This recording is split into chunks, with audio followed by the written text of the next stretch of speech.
บ่ฮู้เขาว่าเนี่ยบ่ดีนะจะแบบนั้น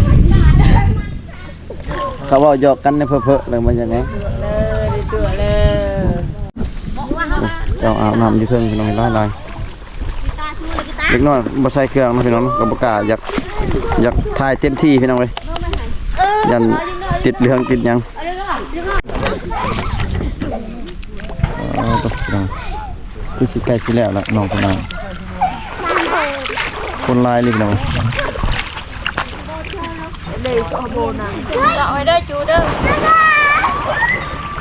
น้องสิยางมาบ่น้องสิยางมาน้ำมูนี่บ่พอดีเมื่อกายเมื่อเลยน้องบอกไก่เนาะ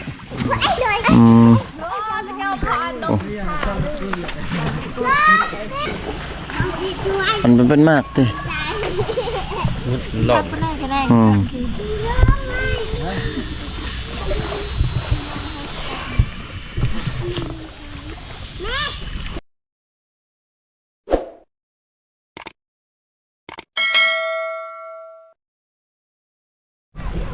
พี่น้องเว้ย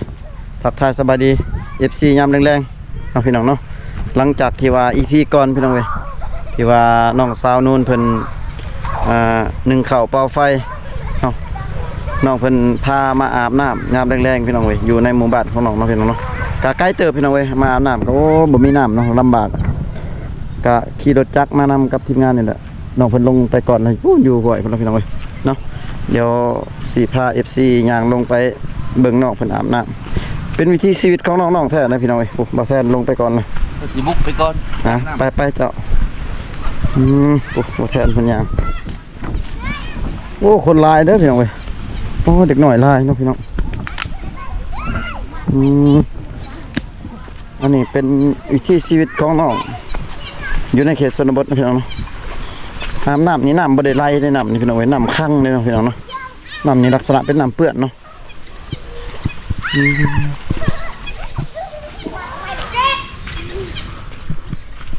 น้ำบริไลที่พี่น้องไว้น้ำนี่เบิ่งน้ำคนเลยเนาะน้ำบริไลฮะน้ำไลเนี่ยคือสะอาดนะน้ำบริไลมันน้ำปวดจมมันเลยน้ำบริไลพี่น้องปกติแต่ก็มันไลอยากประจำ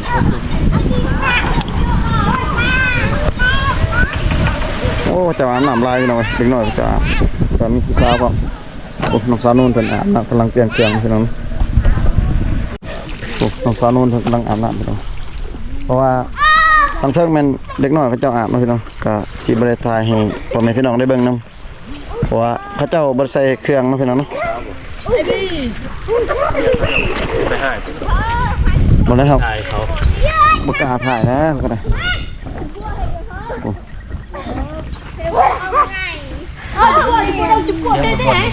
เด็กน้อยหามน้ำอยู่เทิงพี่น้อง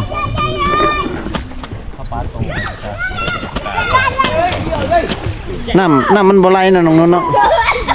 น้ำไหลแห้งเขาอัดอยู่เพิ่นพี่น้องเขาอัดอยู่หลุมขวดจมเนาะ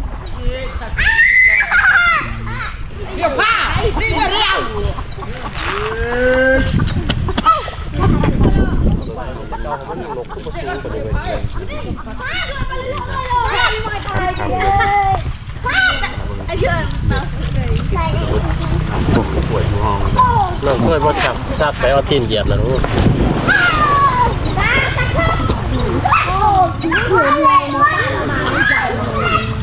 เสียมากกับสักเกลือท้องมาเป็นสักขาสักแท้ที่เขาว่าก็อาบน้ำนี่พี่น้องไม่หน่อยหลาย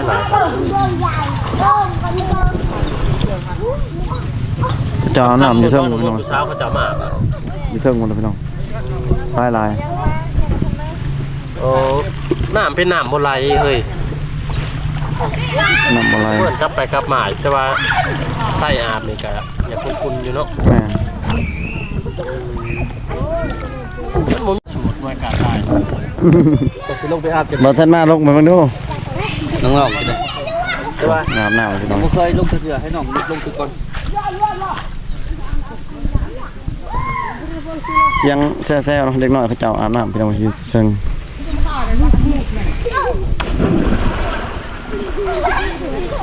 ใส่เครื่องเลย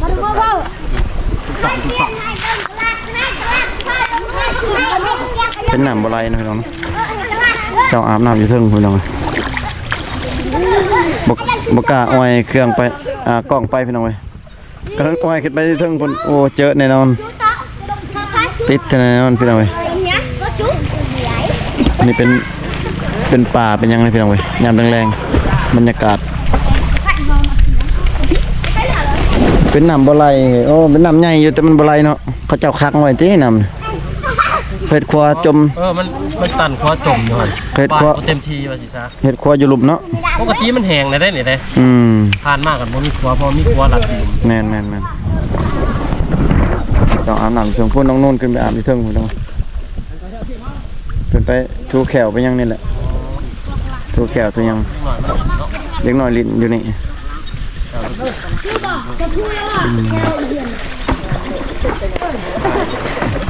โอ้โหมอนี่นะไงแล้วก็ดูแกอยู่เฮียนนะ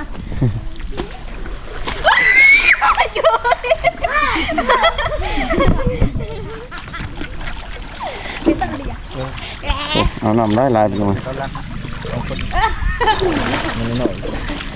โอ้เจ้าอาบน้ำโอ้ลายไปเลย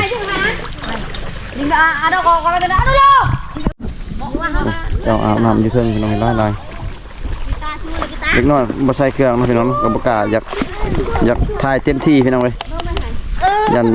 ติดเรื่องติดยังเล็กน้อยลายโอ้ยันติดเรื่องติดยังเลยแซวอยู่เล็กน้อยโอ้บรรยากาศยามแดงพี่น้องเว้ยโอ้โหเขาว่าเนี่ยบดีนะเดี๋ยวแบบนั้นเขาว่าหยอกกันในเพ้อๆเลยมันยังไงสบู่นะพี่น้องลงไปอาบน้ำทุกอย่าง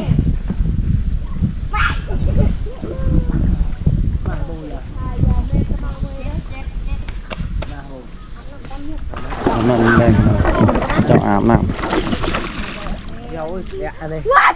ให้มัน เจออะไรชอบอมลึกเลยแก ประมาณ10 คนนะ กัดกันเลยแม่ อาบน้ำก็น้ำขุ่นๆนะพี่น้องเว้ย เปลี่ยนมันบ่ไหลเนาะเฮ้ยเนาะ น้ำบ่ไหล น้ำบ่ทายที่ แสดงว่าชนลายอยู่ในบ้านนี่มาอาบอยู่นี่บ่น้องเบิดบ้านมาอาบน้ำอยู่นี่พี่น้องบ่ให้มันจะขุ่นได้น้ำนี่พุ่นสภาพน้ำพี่น้องเอ้ย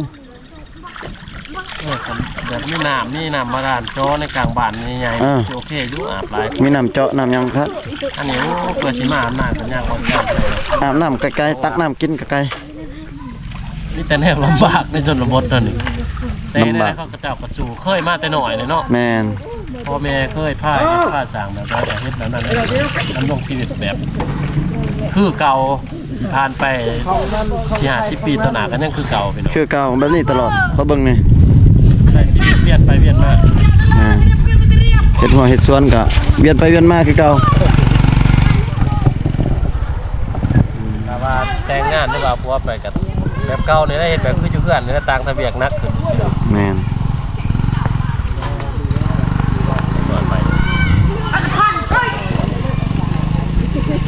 สิมารัดผู้สาวพี่น้องเอ้ยเขาเจาะกับพุทธมาซับ บ่มี มาตอนค่ำพุ่นบ่ ผู้สาวอายติผู้สาวบ่มา เขาฮู้เนาะ สงสัยก็ฮู้ว่าเฮาสิมาเขาก็บ่มาสาวนางบ่กล้ามาติเฮ็ดกองบ่เฮ็ดบ่ลาวอยู่เฮือนฮะแสดงเราบ่กล้ามาเราบ่กล้าซั่นบ่เป็นหยังสิบ่กล้าจักญาติหยังเนาะไปทางไหนครับ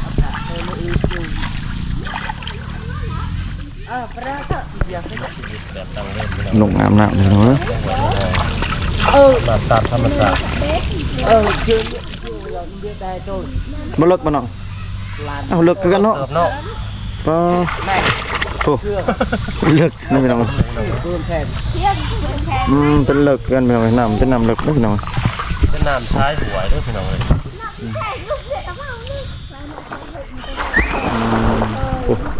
อาบเลยโอ้มีหอนหอยเนาะ เพราะยังค่อยจูบ เอาให้กราบไหม กินแซ่บ ค่อยกับพี่ เขาไม่ได้ใช้เบ็ดใช้หม้อมาอยู่นี่เนาะ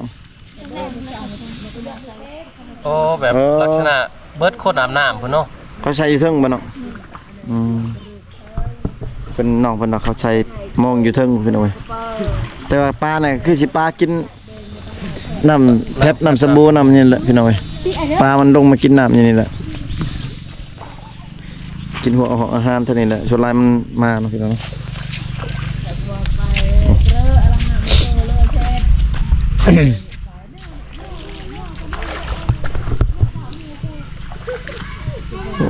กกไห้นกมันกินมันเนาะ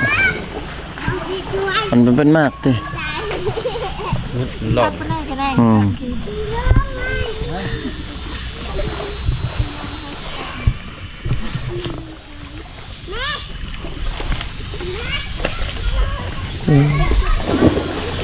เด็กน้อยกำลังสิมาพี่น้องกำลังมา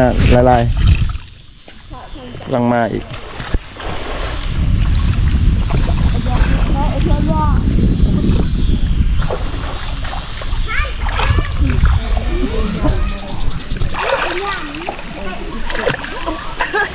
ระวังแน่เนาะระวังสิรุดนะสิรุดนี่ตัดออกบ่ได้เด้อบ่ตัดเลยเด้ออาชีพตัดเลยคลิปนี่เปิดมันเลยแล้วเอาไว้สาวนนท์ เขาบ่เห็นผู้ชายมาผู้บ่าวคนนั้นเขาบ่ได้อาบบ่ ยังดินมันต่ออยู่ ฮะโอ้เตะกับต่อแล้วยังพุ่นเนาะ ตอนแรกอีกก็เจ้ามา เพื่อสิได้กินของพี่น้องเบิ่งติดตามวิถีชีวิตของสาวลาวในชนบท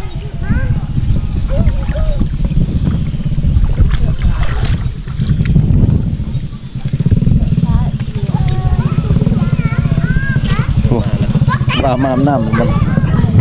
โอ้หลายคนเด้อมาอาบน้ำนี่พี่น้องเอ้ยโอ้โหโอ้รถมาเลย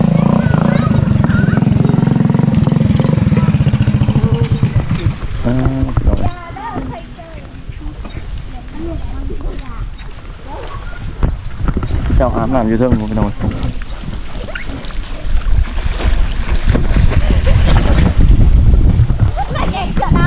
ที่ได้แล้วบ่เนาะบ่ไกลมันอยู่ใกล้ๆเลยบ่ไกลกัน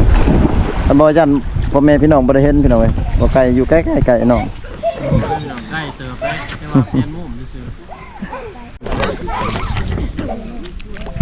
ตกพี่น้องคือสิใกล้สิแล้วล่ะน้องพี่น้องคนลายเลยพี่น้อง เดี๋ยวสอบโบนะเอาไว้เด้อจูเด้อ น้องสิย่างมาบ่น้องสิย่างมาน้ำหมูนี่บ่คนนี้เฮาเมื่อกายเมื่อเลยน้องบ่ไกลเนาะโอ้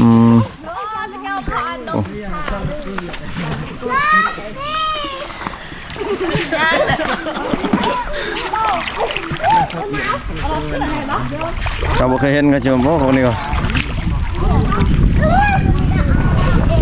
ได้แล้วบ่น้องแล้วแล้วแล้วพี่น้องน้องเพิ่นอาบน้ำ เอาจะได้เดินทางกลับได้บ่เพิ่นเอ้ย แมนเพราะว่าเขาเจ้ามากับหลายพี่น้องเนาะเจ้าอาบน้ำนี่